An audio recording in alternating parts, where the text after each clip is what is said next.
You know her for her skill and grace on the ice, taking home an Olympic gold medal in 1998. But now Tara Lipinski is opening up about another journey, this one more personal, her fertility journey. She is joined by lucky Sekhon, who is a fertility specialist as well. Thank you both for being here today. Of course. Thanks for having us. Tara, you've been very open about your fertility journey. Why was it so important for you to share this publicly and talk about it?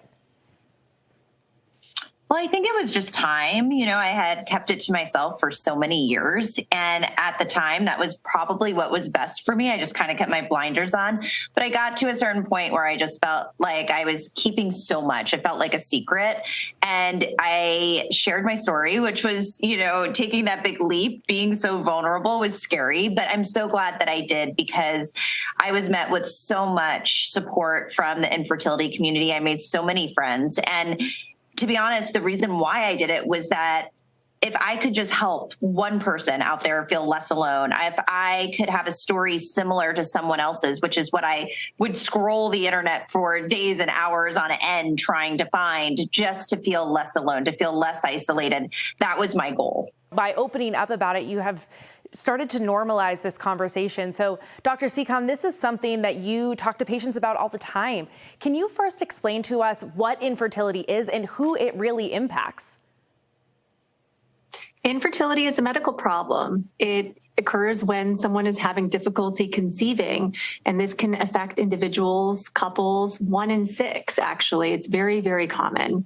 And it doesn't discriminate. It doesn't matter who you are. Anyone can be affected. 1/3 of cases are thought to be due to a female factor, problems with egg quality, common gynecologic conditions such as PCOS or endometriosis, just to name a few examples. But there can also be a major male component 1/3 of the time. And 1/3 of the time, there can be a combination of both sides, or even unexplained infertility, where none of the test results have really yielded an answer. And that can be such a source of frustration to so many who are looking for answers. But just because you can't find a cause doesn't mean that there isn't a potential solution.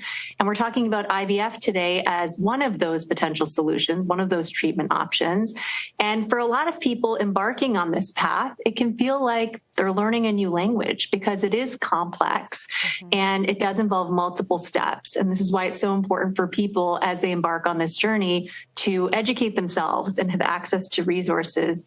I'm very excited to be partnering with Fertility Out Loud. This is an online resource available to all, where you can kind of decode what all of these terms mean and understand the process of IVF and other treatment options, and also have access to fertility coaches that can help guide you along the way, and other people that have gone through a similar path, so that you can feel less alone. It's a journey. It's like a new language. You're learning this whole process. It can be complicated and it can feel isolating, and it can feel good when you're on the other side, Tara, I'm sure, to talk about it, and like you have your rainbow baby and it's so fun and great. But for those that are in the experience now, what can someone say in support, right? Like, what can you say to that person that's in the IVF journey and you want to offer words of encouragement? Well, I think just being there for your person, and there's probably no right thing to say. There's probably a lot of wrong things to say where you don't want to give unsolicited advice. But I think just showing up for your friend or family member and saying, what do you need? How can I support you? Because I feel like throughout the journey, if I look back, there were so many times where I wanted to talk about it, and I wanted to explain every little detail. And then there were other times where I was like, we're not talking about it. We're just watching a movie.